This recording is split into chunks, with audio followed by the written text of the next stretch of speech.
Assalamualaikum warahmatullahi wabarakatuh. Alhamdulillahi wa kafa, sallallahu ala sayyidina Muhammadinil Mustafa, sallallahu alaihi wa ala alihi wa sahbihi ahlu sidiki wal wafa, amma ba'du. Adik-adik sekalian, materi kita kali ini adalah tentang peradilan agama di Indonesia. Yang mana peradilan agama ini termasuk cakupan dari hukum Islam sebagai wadah penegakan hukum Islam yang ada di Indonesia, gitu ya. Dan di materi kali ini kita akan membahas tentang dasar, kemudian ruang lingkup, kemudian kewenangan, dan sistem hierarki peradilan agama di Indonesia ini yang telah diatur oleh undang-undang, dan kita akan belajar juga tentang kewenangan-kewenangannya, ya, karena ya belum semua dapat kita akomodir hukum Islam ini di pengadilan agama. Karena memang peradilan agama ini khusus untuk umat Islam, gitu ya. Oke, tidak usah berlama-lama, mari kita lanjutkan kuliah kita pada kesempatan kali ini.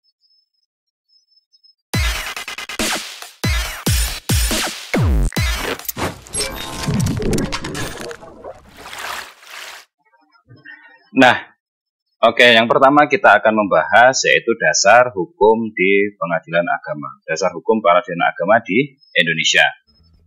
Nah, yang pertama adalah Undang-Undang Nomor 7 Tahun 1989 tentang peradilan agama. Jadi, dulu tidak serta-merta ya di Indonesia ini langsung ada pengadilan agama, gitu ya. Karena apa? Kita masih mengadopsi sistem pengadilan dari Belanda. Nah, kita belum siap. Nah, maka diundang-undangkanlah Nomor 7 Tahun 89 tentang peradilan agama. Nah, yang kedua, Undang-Undang Nomor 3 Tahun 2006 tentang perubahan atas Undang-Undang Nomor 7 Tahun 1989 tentang peradilan agama. Setelah reformasi, pengadilan agama di Indonesia itu diperbaharui pasal-pasalnya, dikembangkan lagi, terus cakupannya dan wewenangnya juga diperluas lagi. Nah, gitu ya. Kemudian yang ketiga, Undang-Undang Republik Indonesia Nomor 50 Tahun 2009 tentang perubahan kedua atas Undang-Undang Nomor 7 Tahun 89 tentang peradilan agama. Jadi ini diubah lagi, diperbarui lagi, kemudian diperbaiki lagi sehingga relevan dengan masa kita. Nah, ini sampai sekarang masih 2009 ini ya, belum ada lagi undang-undang tentang pengadilan agama di Indonesia. Tapi cakupannya nanti sudah diperluas lagi gitu ya. Pasal-pasalnya, terus kita kewenangan-kewenangannya gitu. Nah, yang selanjutnya kita akan membahas tentang kewenangan dan kompetensi pengadilan agama di Indonesia. Jadi kewenangannya kita akan membahas juga dan kompetensinya berikut juga dari masa ke masa nanti ya. Nah, sebagaimana diatur dalam pasal 49 Undang-Undang Nomor 3 Tahun 2006, pengadilan agama merupakan lembaga peradilan tingkat pertama yang bertugas dan berwenang memeriksa, memutus, dan menyelesaikan perkara-perkara di tingkat pertama antara orang-orang yang beragama Islam di bidang perkawinan, pewarisan, wasiat, hibah yang dilakukan berdasarkan hukum Islam, kemudian wakaf, gitu ya, zakat, infak, dan sedekah serta ekonomi syariah. Nah, ini cakupan dari pengadilan agama. Karena ya yang berperkara hanya umat Islam, gitu ya. Di sini yang berperkara cuma umat Islam. Kita kan istilahnya sebagai anggota dewan ya, yang istilahnya sebagai jalan untuk menegakkan hukum Islam di Indonesia itu ya lewat pengadilan agama ini. Walaupun memang belum bisa 100%. Nah, itu. Kewenangan pengadilan agama dari masa ke masa. Jadi di Indonesia ini sudah ada pengadilan agama sebelum Indonesia merdeka. Nah, apakah ya pengadilannya kayak sekarang? Ya enggak. Apakah ada gedung-gedung sendiri, ada hakim, ada panitera, kemudian ada apa? Ya kalau hakimnya pasti ada, tapi yang lain-lainnya sekretarisnya ya ada. Cuman istilahnya tidak komplit dan kewenangannya tidak seluas sekarang. Karena kita kan sebagaimana kita belajar bahwasannya Belanda itu membolehkan orang Islam tuh untuk membuat pengadilan agama ya karena agama Islam sudah menyebar gitu loh. Mereka sudah pakai, dan Belanda itu kan nggak mau berkonflik dengan pribumi, cuma masalah penegakan hukumnya saja gitu. Nah, yang pertama sebelum kemerdekaan, nah, yaitu Staatsblad 1882 nomor 152. Jadi ini dasarnya. Ini saya nggak tahu bacanya ya, Staatsblad itu benar begitu atau gimana, ini bahasa Belanda kayaknya ya. Nah, tidak disebutkan secara tegas kewenangan pengadilan agama, hanya disebutkan bahwa wewenang pengadilan agama itu berdasarkan kebiasaan.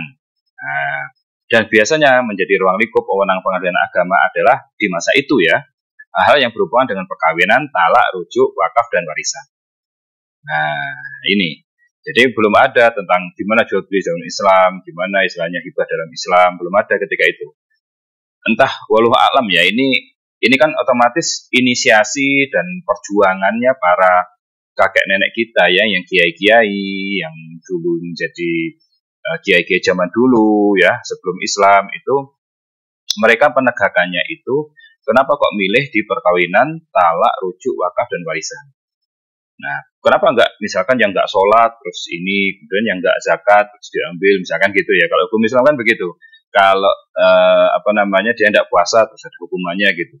Jadi bab ibadah itu enggak ada. Yang ada malah muamalat ini. Nah, itu sudah perjuangan ya untuk menegakkan hukum Islam di bawah, istilahnya di bawah dominasi, di bawah pemerintahannya Belanda. Nah, ketika itu kita dijajah gitu ya. Nah, yang kedua Staatsblad 1937 nomor 116 Jawa dan Madura. Jadi Staatsblad ini enggak serta-merta ada ya, di Aceh ada, misalkan di Sumatera ada, enggak, itu di Jawa, di Pulau Jawa. Nah, kalau sekarang ada yang kedua tahun 1937 malah di Jawa, Madura. Pengadilan agama hanya berwenang memeriksa perselisihan antara suami istri yang beragama Islam dan perkara-perkara lain yang berkenaan dengan nikah, talak, dan rujuk. Nah, ini yang di Staatsblad 1937. Jadi kita dikasih kewenangan sama Belanda itu. Nah, pada masa ini wakaf, tuntutan nafkah, hadonah itu pengasuhan anak ya. Kalau cerai itu nanti siapa yang ngasuh gitu ya. Pemecatan wali, nikah, perkara kewarisan, hibah, wasiat, sedekah bukan kewenangan PA. Jadi malah di 1937 itu dipangkas lagi kewenangannya. Nah, terus umat Islam terus gimana? Biasanya kan umat Islam itu yang benar-benar komitmen ya, itu kan langsung nanya ke kiai gitu ya, ke ustadz, ini hukumnya gimana? Kalau saya begini gimana? Cuman ini kan istilahnya bisa memaksa penerapan hukumnya kalau di pengadilan itu ya. Udah diputus itu bisa memaksa. Nah, selanjutnya yang kedua setelah kemerdekaan. Yang pertama ada peraturan pemerintah nomor 45 tahun 1957. Pengadilan agama berwenang mengadili perkara nikah, talak, rujuk, fasakh. Fasakh itu pembubaran nikah, gitu, pembatalan nikah. Nafkah, mahar, maskan itu rumah ya, tempat kediaman, mut'ah, hadonah, tadi hadonah itu pengasuhan anak, waris, wakaf, hibah, sedekah, dan baitul mal. Nah, ada kas negara istilahnya. Islam itu kan punya kas negara dulu. Nah, sekarang kewenangan PA setelah kemerdekaan diperluas lagi, gitu ya, diperluas lagi sampai sedekah, baitul mal, nafkah juga dibahas, ya, gitu ya. Kemudian yang kedua, surat keputusan Menteri Agama nomor 6 tahun 1980, nama untuk peradilan tingkat pertama yaitu Pengadilan Agama. Tingkat banding Pengadilan Tinggi Agama. Nah, ini ada. Ini istilahnya namanya ya, kalau dulu peradilan sekarang jadi pengadilan. Nah, gitu ya. Yang dibuat oleh Menteri Agama. Yang ketiga, Undang-Undang Nomor 14 Tahun 1970 tentang ketentuan-ketentuan pokok kekuasaan kehakiman. Nah, ini hakim-hakim agama juga ada gitu loh. Hakim yang khusus memutus di agama Islam. Nah, yang keempat, pasal 49 sampai 53 Undang-Undang Nomor 7 Tahun 1989. Bahwasanya pengadilan agama bertugas dan berwenang memeriksa, memutuskan, dan menyelesaikan perkara-perkara di tingkat pertama antara orang-orang yang beragama Islam di bidang perkawinan, kewarisan, wasiat, dan hibah yang dilakukan berdasarkan hukum Islam serta wakaf dan sedekah. Ya, ini sebenarnya hakikatnya kalau perkawinan ini ya mencakup semua ya. Perkawinan itu enggak hanya kita akad nikah kemudian selesai gitu, enggak. Ya berjayanya gimana, ya nafkahnya gimana, kemudian pengasuhan anaknya gimana, nanti wasiatnya gimana, nanti warisannya gimana gitu ya. Terus kalau menikah lagi gimana, misalkan gitu. Terus kalau misalkan nuntut yang perempuan nuntut cerai itu gimana, nah gitu ya. Jadi tidak, istilahnya tidak harus disebutkan gitu. Nah, perkawinan itu sudah mencakup banyak hal gitu. Nah, pasal 49 Undang-Undang Nomor 3 Tahun 2006. Nah, ini setelah kemerdekaan dirubah-rubah terus ya, kewenangannya, namanya, pasal-pasalnya bisa aja langsung dirubah sedemikian rupa agar apa? Relevan dengan zaman. Nah, gitu. Nah, lalu kemudian ini kita akan membahas tentang sistem peradilan nasional. Nah, maksudnya gini, pengadilan itu kan perkaranya banyak ya, macamnya banyak, perkaranya banyak. Jadi di sistem negara kita itu ada beberapa kategori. Nah, perkara-perkaranya apa yang dibahas, yang diadukan. Nah, untuk kita meminta kepastian hukumnya, kita minta keadilannya. Nah, di sini secara pengadilan tinggi ya, pengadilan tinggi itu ini yang kan yang paling atasan Undang-Undang 1945 ya, Undang-Undang Dasar 45. Nah, sebagai dasar negara kita. Kemudian setelah itu ada beberapa pengadilan gitu ya. Nah, ada Mahkamah Konstitusi, ada Mahkamah Agung, ada Komisi Yudisial. Ini berdasarkan kedudukan, berdasarkan tempatnya. Jadi kan kita pakai model gitu ya. Model kita Indonesia ini kan pusat, kemudian provinsi, kabupaten gitu ya. Pusat, provinsi, kabupaten atau kota, kecamatan, kemudian desa atau kelurahan gitu ya. Kemudian RW, RT gitu kan. Nah, sedangkan pengadilan itu juga pengadilan yang kita bahas sekarang ini kan, ini dalam lingkupnya pengadilan atau Mahkamah Agung. Yang paling tinggi kedudukannya ada di Mahkamah Agung. Mahkamah Agung ini harus berada istilahnya, nah dia levelnya nasional semua levelnya. Nah, dia berada di provinsi, di ibu kota. Nah, Mahkamah Konstitusi juga ada di ibu kota. Komisi Yudisial juga ada di ibu kota. Nah, ini Mahkamah Agung. Kemudian Mahkamah Agung bawahnya lagi, ya, strukturnya itu ada yang pertama pengadilan tinggi militer, utama, pengadilan tinggi agama, pengadilan tinggi tata usaha negara. Nah, ini kan berarti berdasarkan kategori kasus dan ruang lingkup cakupan atau kewenangannya, kekuasaannya gitu ya. Nah, kalau pengadilan tinggi, ini kan pengadilan tinggi ini yang deretan pertama ini, yang deretan kalau dari atas ya deretan ketiga ini berada di tingkat provinsi. Ya enggak semua ya. Enggak semua. Kalau pengadilan tinggi militer ya ada di tingkatnya provinsi. Pengadilan tinggi militer utama ini ada di enggak mesti kalau pengadilan militer tinggi utama ya. Ini saya jelaskan. Pertama pengadilan tinggi yang umum ini ya. Yang umum pengadilan tinggi ini kedudukannya di provinsi. Di ibu kota provinsi. Karena cakupan dan wewenangnya itu wilayahnya satu provinsi. Kemudian bawahnya lagi ada pengadilan negeri kabupaten. Gitu ya. Kabupaten atau kota. Kemudian bawahnya lagi ada lingkungan peradilan umum. Lingkungan peradilan umum itu ya cakupannya dia. Kan ini kan kalau pengadilan negeri itu kan ya cakupannya nanti dia memutuskan perkara perdata pidana yang ada di lingkungan umum gitu ya. Orang Islam boleh pakai pengadilan agama, pengadilan tinggi ini, kemudian orang Kristen boleh, apalagi orang mungkin yang tidak beragama juga boleh, karena nggak terikat dengan agama. Nah, ini lingkungan peradilan umum ini. Nah, selanjutnya pengadilan tinggi militer utama. Nah, kalau pengadilan tinggi militer utama ini khusus yang dia itu militer, tentara, ya, tentara ini khusus tentara. Nah, cakupannya apa? Apakah provinsi ataupun pusat dan lain sebagainya? Enggak. Jadi kalau pengadilan tinggi militer itu tergantung pangkatnya, gitu ya. Bisa aja yang salah. Jadi kalau ini pengadilan militer, kalau tidak salah ini ya, pengadilan militer yang sebenarnya levelnya itu mana?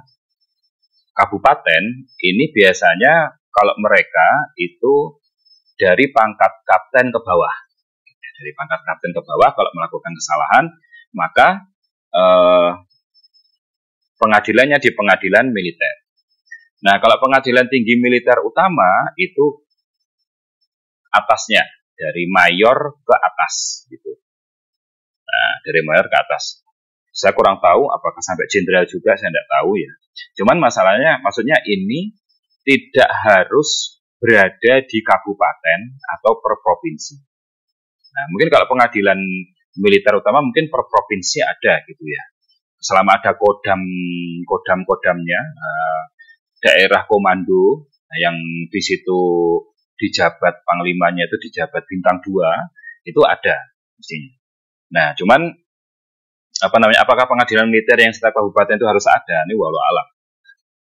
Jadi bisa ditanyakan atau ada yang melihat dari pihak tentara TNI bisa kasih masukan gitu ya. Nah, selanjutnya pengadilan agama tinggi ini sama seperti pengadilan negeri. Kalau pengadilan agama tinggi ya berada di mana?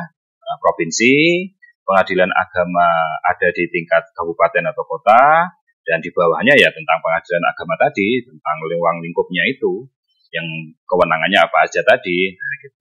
Nah, sekarang pengadilan tinggi tata usaha negara. Nah, ini juga sama. Nah, sama, cuman perkaranya beda. Kalau pengadilan agama berdasarkan agama gitu ya. Nah, mungkin nanti kalau dikembangkan pengadilan agama ini juga menghukumi atau memutus perkara umat Kristen bisa, kan pengadilan agama. Sesama umat Kristen misalkan bersengketa dengan keputusan di pengadilan agama. Ya nanti diputuskan berdasarkan hukum agama Kristen, berdasarkan hukum agama Buddha, berdasarkan hukum agama Hindu gitu. Kalau sekarang masih Islam saja. Oke, selanjutnya. Nah, sekarang kita akan bahas tentang fungsi pengadilan agama itu apa saja. Nah, yang pertama, memberikan pelayanan teknis justisial dan administrasi kepaniteraan bagi perkara tingkat pertama serta penyitaan dan eksekusi. Nah, ini fungsinya. Jadi berhak ya, pengadilan itu berhak mengeksekusi. Yang mengeksekusi pengadilan, tapi yang yang terjun di lapangan ya bisa kejaksaan, polisi. Ya terserah pengadilan siapa yang diperintahkan gitu. Kemudian memberikan pelayanan di bidang administrasi perkara banding, kasasi dan peninjauan kembali serta administrasi peradilan lainnya. Otomatis ya banyak administrasi lah ya. Perkara-perkaraan juga macam-macam lah. Namanya orang butuh pengadilan, butuh keadilan kan macam-macam. Selanjutnya memberikan pelayanan administrasi umum pada semua unsur di lingkungan pengadilan agama. Nah. Kemudian selanjutnya memberikan keterangan, pertimbangan dan nasihat tentang hukum Islam pada instansi pemerintah di wilayah hukum apabila diminta. Nah, misalkan kalau kita ngadakan ini, itu gimana? Pengadilan agama, apakah melanggar hukum Islamnya? Kalau kita misalkan ya macam-macam. Nah, kita umat Islam itu kan di Indonesia kan nggak hanya NU Muhammadiyah. Kita macam-macam kan di Indonesia itu ruang lingkupnya. Ada Islam apa, punya ciri khas sendiri-sendiri, ya gitu ya. Kemudian memberikan pelayanan, permohonan, pertolongan, pembagian harta, peninggalan di luar sengketa antar orang-orang yang beragama Islam. Nah, jadi memang difasilitasi, kita mau menjalankan agama itu difasilitasi oleh negara, itu difasilitasi, nggak cuma apa ya istilahnya kita harus patuh saja gitu, enggak ya, kita diberikan fasilitas. Warmarking atau pendaftaran surat akta keahlian keahli warisan di bawah tangan untuk pengambilan deposito atau tabungan dan sebagainya. Nah, ini tentang warisan ya. Kemudian selanjutnya melaksanakan tugas-tugas pelayanan lainnya seperti penyuluhan hukum, memberikan pertimbangan hukum agama, pelayanan riset atau penelitian, pengawasan terhadap advokat atau penasihat hukum, dan sebagainya. Nah, ini ruang atau fungsi pengadilan agama yang ada di Indonesia. Nah, jadi jangan dilihat istilahnya umat Islam kita itu nggak diperhatikan cara beragama kita ini.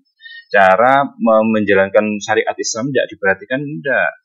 Negara memperhatikan, Masya Allah ini yang mendirikan bapak bangsa dari kiai-kiai ya, dari cendekiawan muslim, dari orang-orang dulu negara-negara muslim itu yang menjaga syariat Islam itu sampai memperjuangkannya seperti ini. Ya walaupun belum semua kan tidak masalah gitu. Nah selanjutnya, sekarang kita akan bahas ruang lingkup pasal 49 Undang-Undang Nomor 3 Tahun 2006. Nah, apa saja yang menjadi kewenangan pengadilan agama sekarang gitu ya.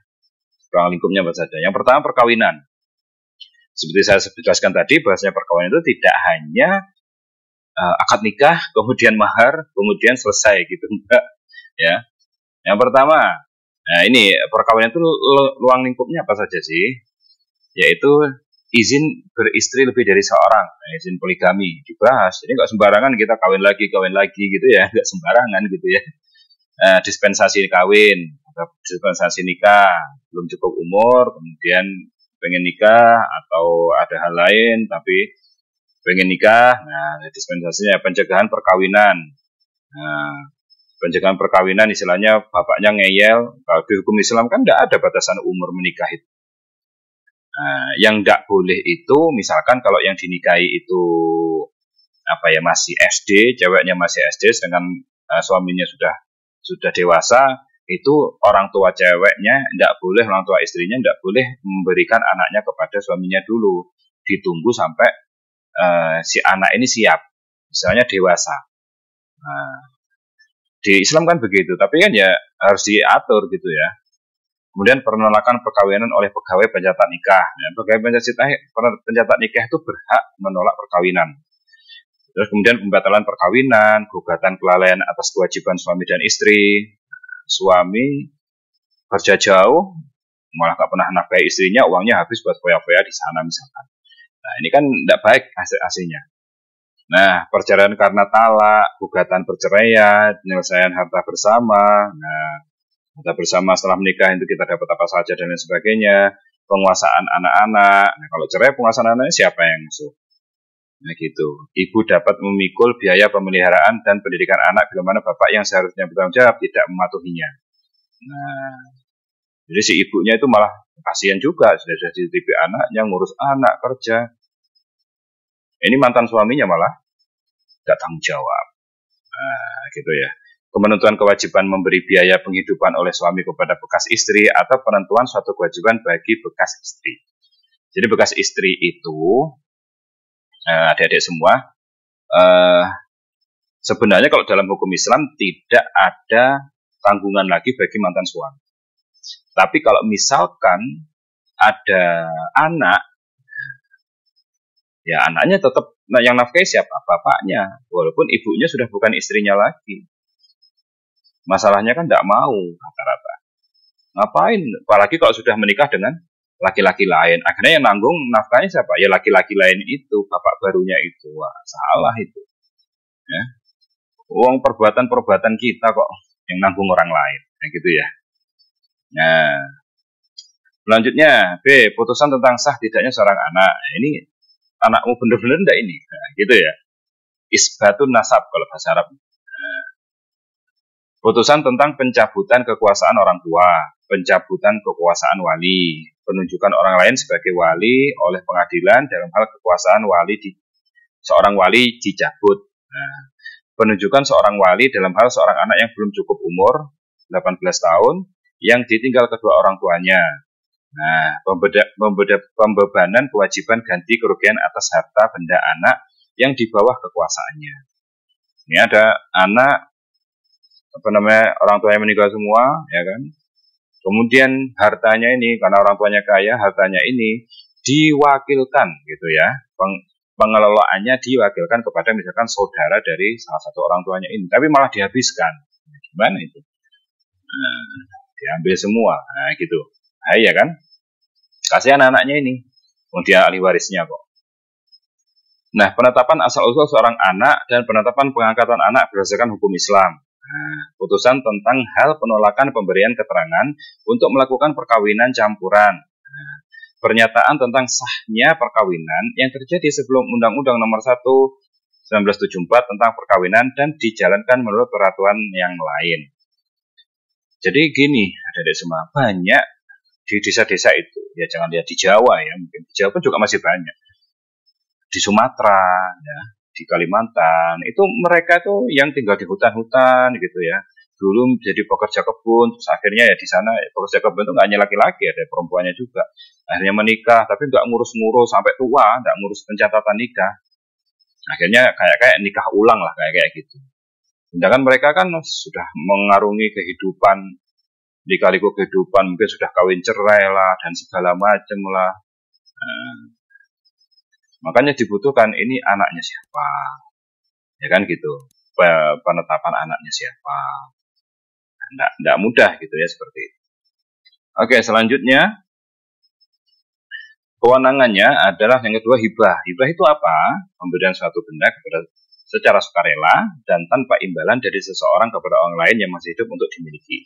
Jadi namanya hibah itu ya cukup ini saya kasih, tapi nggak ngarep apa-apa, itu namanya hibah. Dan yang ketiga, ada wakaf. Nah, perbuatan seorang atau sekelompok orang wakif untuk memisahkan dan atau menyerahkan sebagian harta benda miliknya untuk dimanfaatkan selamanya atau untuk jangka waktu tertentu sesuai dengan kepentingannya guna keperluan ibadah atau kesejahteraan umum menurut syariah. Jadi sampean mau mewakafkan tanah, mau mewakafkan, kalau dulu kan nggak ada wakaf uang ya. Dulu wakaf itu ya benda yang nggak berubah, ya tanah misalkan, atau rumah misalkan. Nah kalau sekarang kan wakaf itu sudah berkembang, jadi nggak hanya tanah, rumah, tapi ya semua. Wakaf mobil bisa, wakaf uang bisa, wakaf emas bisa, wakaf buku bisa, wakaf baju bisa, nah gitu ya.